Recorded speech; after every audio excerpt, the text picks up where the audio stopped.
United States Africa Command, located in Stuttgart, Germany, is the four-star geographic combatant command headquarters with strategic responsibilities for all U.S. military operations in the Africa area of responsibility. Special Operations Command Africa, also in Stuttgart, Germany, is the two-star theater headquarters responsible for command, control, and operational employment of all U.S. special operations in the Africa area of responsibility. Special Operations Command Forward, North and West Africa, located in Baumholder, Germany, is the colonel-level group headquarters responsible for command, control, and tactical employment of U.S. special operations in the northern and western areas of Africa, including the Maghreb and Sahel. Special Operations Command and Control Element, Lake Chad Basin, located in N'Djamena, Chad, was the lieutenant colonel level battalion headquarters responsible for command and control of two advanced operations bases and tactical synchronization of the U.S. special operations in the region. Advanced Operations Base Niger, located in Niamey, is the company headquarters, commanded by a Special Forces Major, which exercises the tactical command and control over multiple Special Forces Operational Detachments Alpha in Niger. At the time of this operation, the acting AOB Niger commander was a Special Forces captain. The AOB Niger commander controls multiple U.S. Special Operations Forces teams whose purpose is to train host nation partner forces, enhance host nation security assistance efforts, and conduct counterterrorism operations and surveillance and reconnaissance missions with host nation forces. Southwestern Niger has become a main trafficking route for ISIS Greater Sahara forces. On October 2, 2017, the U.S. SOF team based in Wallam received intelligence that a high-value individual, a sub-commander from the ISIS Greater Sahara forces, may be moving into their area of operations. The team submitted a mission plan for the vicinity of Tiloa for the next day. The concept of operations that was submitted for approval stated that the purpose of the mission was to conduct a civil and military reconnaissance in the vicinity of Tiloa in order to improve situational awareness of the border region and to improve the effectiveness of military efforts to disrupt ISGS activity in the area. Key to this mission, as drafted, was to coordinate with Zone 1 and Zone 4 leadership for host nation support and permissions, conduct key leader engagements with civil and military leaders in select villages, and assess the population's attitudes towards ISGS. The mission plan did not accurately characterize the intended purpose of the mission. The mission was, in fact, to pinpoint the location of and capture, or if necessary kill, the ISGS subcommander. The inaccurate mission plan was approved by the acting Advanced Operating Base Commander in Niamey and forwarded to the Special Operations Command Control Element Commander, located in N'Djamena, Chad. The teams manning for this mission consisted of 8 U.S. Special Forces soldiers, 2 U.S. Special Operations support soldiers, 1 intelligence contractor, 1 Nigerian interpreter, a 3-man Nigerian reconnaissance team, and a 31-man Nigerian partner force. The team's U.S. SOF personnel traveled in 3 vehicles, 2 of which were equipped with mounted M240 machine guns. The 34 Nigerian personnel traveled in 5 additional vehicles. Once in Tiloa, the team searched for but could not successfully locate the ISGS subcommander. They conducted the rest of their mission and began their return to base. During the team's return to base from Tiloa, they received high-confidence intelligence that placed the ISGS subcommander northwest of Tiloa, near the Mali border. This time-sensitive intelligence gave the Nigerian and U.S. forces a narrow window to capture him while he remained in Niger. The approved concept of operation called for another US and Nigerian partnered force to clear the target, with the Wallam-based team serving as a quick reaction force. However, due to weather constraints, the other team was forced to return to base. At this time, the target location had been under aerial observation for 6 continuous hours with no enemy activity. The SOCC commander assessed the mission was low risk and directed the Wallam-based team to clear the target location. Through the night of October 3rd, the team made the difficult movement north to the target. On the morning of October 4th, the team reached the objective at sunrise, but the enemy had already departed the area. The team discovered enemy rations, a motorcycle, drying uniforms, and warm fire pits. Partner Nigerians destroyed the enemy material, including the motorcycle. After completing the mission near the Mali border, the team was directed by AOB Niger to return to base. Prior to departing, the team commander directed the overhead ISR asset to maintain coverage on motorcycles heard in the vicinity of the objective in order to gather intelligence on possible enemy routes into Mali.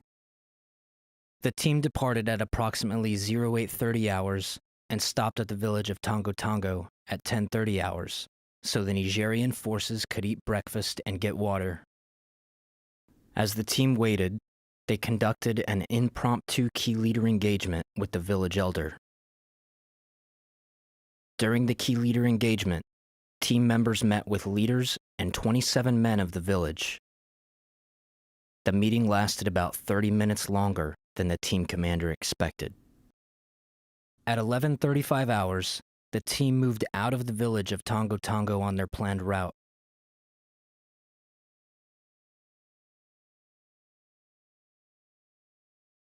Approximately 100 meters outside of the village, enemy forces attacked the team with small arms fire directed at the rear of the convoy.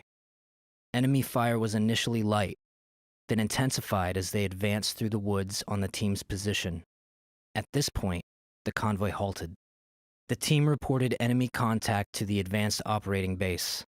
US Vehicle 1 and US Vehicle 3 immediately began returning fire with their mounted M240 machine guns, while team personnel exited vehicles, donned personal protective equipment, and returned small arms fire.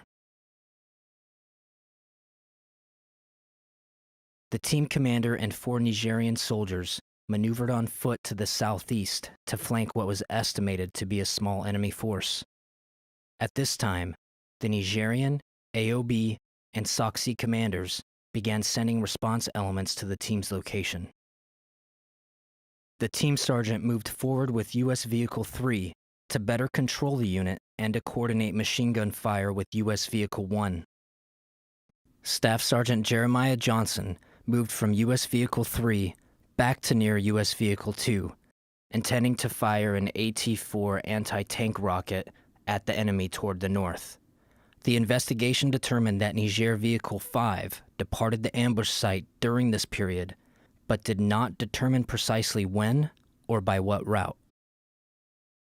The commander's flanking element continued their movement until a body of water prevented them from advancing further. They identified and engaged enemy fighters across the body of water. The team commander observed a larger than expected enemy force moving to his east, which consisted of motorcycles and vehicles with mounted heavy machine guns. The flanking element returned to the halted convoy at 11:57 hours and issued the order to move south to prevent being outflanked by enemy forces. The movement was not immediate, as the team commander and team sergeant had to rally and recover Nigerian forces who had taken cover in the woods. Niger Vehicles 3 and 4 were immobilized and abandoned. Niger Vehicles 1 and 2 were the first to depart. As the rest of the team loaded into their vehicles, they saw Staff Sergeants Brian Black, Jeremiah Johnson, and Dustin Wright in the vicinity of US Vehicle 2. The team commander signaled to begin movement, and Staff Sergeant Jeremiah Johnson acknowledged the order with a thumbs up. A team member threw a smoke grenade to conceal the team's movement.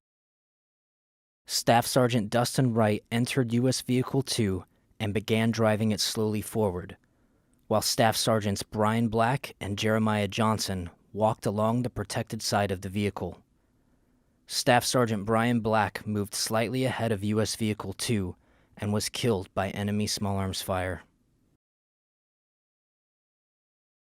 Staff Sergeant Dustin Wright stopped and exited the vehicle. Staff Sergeants Jeremiah Johnson and Dustin Wright remained with Staff Sergeant Brian Black until overwhelming enemy fire forced them to withdraw. 85 meters southwest of U.S. Vehicle 2, Staff Sergeant Jeremiah Johnson was shot and rendered immobile. Staff Sergeant Dustin Wright stopped, returned to near his teammate's position, and continued to engage the enemy until both were fatally wounded.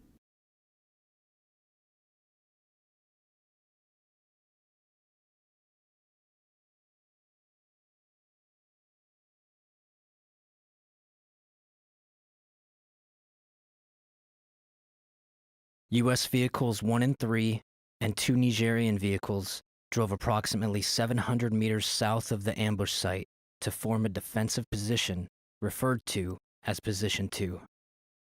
The team realized that not all of their personnel and vehicles were present at the defensive position.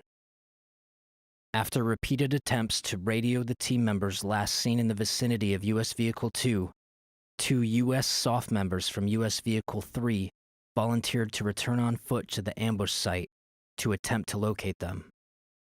Sergeant LaDavid Johnson, a special operations mechanic and the driver for U.S. Vehicle 3, moved to the rear of the vehicle to engage the enemy with the vehicle-mounted M240 machine gun. When that weapon ran out of ammunition, he switched to the M2010 sniper rifle. Approximately 10 minutes later, 2 additional U.S. team members moved to join the pair that was maneuvering back to the ambush site.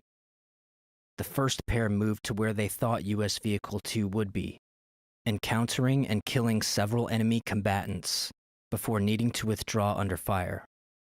As they were withdrawing to the southwest, they linked up with their follow-on teammates and began planning another route to U.S. Vehicle 2.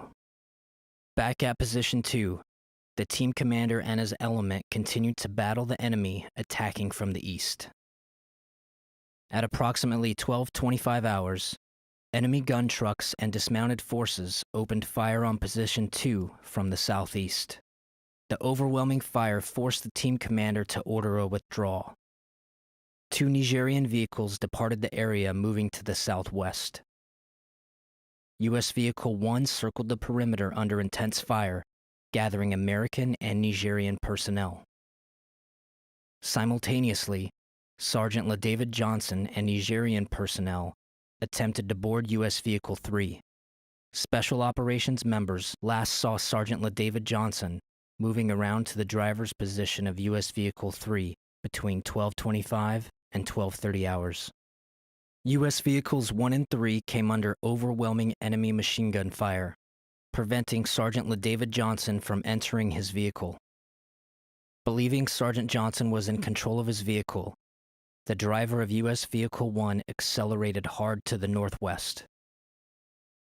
Unable to enter U.S. Vehicle 3, Sergeant Johnson and 2 partner Nigerians became separated from U.S. Vehicle 1.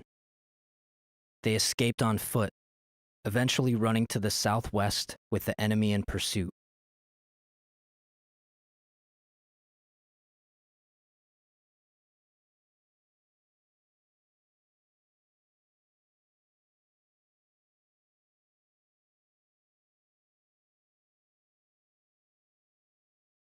The Nigerian soldiers were killed with small arms fire roughly 400 meters from Position 2.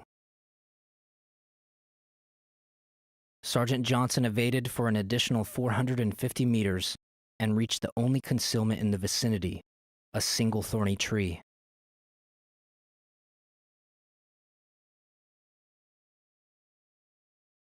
At this position, he continued to fight. An enemy vehicle, armed with a mounted heavy machine gun, stopped within 100 meters of Sergeant Johnson's location, firing on his position and cutting off further escape while enemy forces closed in.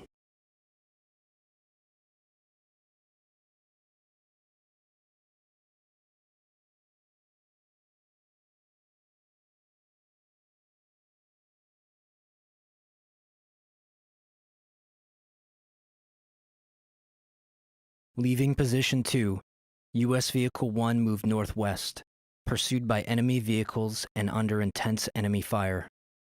Team members did not realize U.S. Vehicle 3 did not follow. During this movement, 5 of the 7 passengers in the vehicle sustained gunshot wounds, with 1 Nigerian fatally wounded. The driver was shot through the elbow, but continued to drive. The team commander, riding in the bed of U.S. Vehicle 1, was shot and thrown off the vehicle. The driver performed another circular maneuver under heavy fire to recover the commander, and resumed movement towards the northwest with the enemy in pursuit. Once inside the tree line, U.S. Vehicle 1 became stuck in mud. The 4 Special Forces soldiers who previously went to the ambush site saw U.S. Vehicle 1 and moved to rejoin those team members. At 12:33 hours, the team radioed that they were being overrun. This was the team's first report for assistance. Expecting their radios would be recovered by the enemy, the team disabled them, ending the ability to communicate using these devices. 7 American and 4 Nigerian personnel fled U.S. Vehicle 1, evading under concentrated small arms and mortar fire. They moved through the swamp, broke contact with the enemy, and stopped at the clearing on the northwest side of the wooded area. The team established a hasty defense at this location at approximately 12:50 hours. They wrote short messages to loved ones on personal devices, believing they would soon be overrun. By 13:11 hours, 2 U.S. unmanned aerial vehicles arrived on station, establishing communications with both the team and inbound French aircraft. 2 French Mirage aircraft arrived at 13:18 hours, but were unable to determine friend from foe. The French performed 2 shows of force at 13:20 and 13:25 hours. At this time, the enemy ceased pursuing the team, but remained in the area. At 13:30 hours, the team relayed their location, the status of casualties, and requested a medical evacuation for the wounded. Beginning at 14:58 hours, the Mirages executed 2 more shows of force at treetop level. This caused the enemy elements to rapidly depart the area. French helicopters arrived in the vicinity at 1600 hours and searched for the team for 40 minutes. A team member moved into a clearing, waving an American flag to the helicopters to establish their identity as friendly forces. At 1641 hours, the Special Operations Command Africa Commander in Stuttgart, Germany, recommended to the U.S. Africa Command Commander that they declare a personnel recovery event. This notified units throughout the Department of Defense that service members were missing and activated contingency planning efforts. Concurrently, a Nigerian response force arrived by vehicle at the team's location and mistook the team for enemy forces, firing on them for 48 seconds with automatic weapons until they were positively identified. Fortunately, no one was injured further. French commandos and Nigerian forces secured the landing zone, enabling the French helicopters to land at 16:55 hours and evacuate the team 31 minutes later.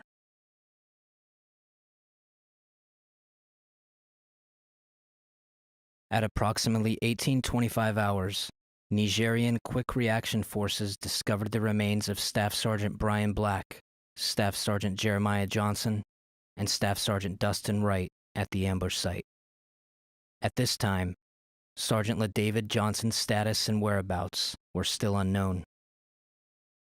Throughout the remainder of the evening of October 4th, and over the next 36 hours, 3 ISR assets searched for friendly signals and signs of life.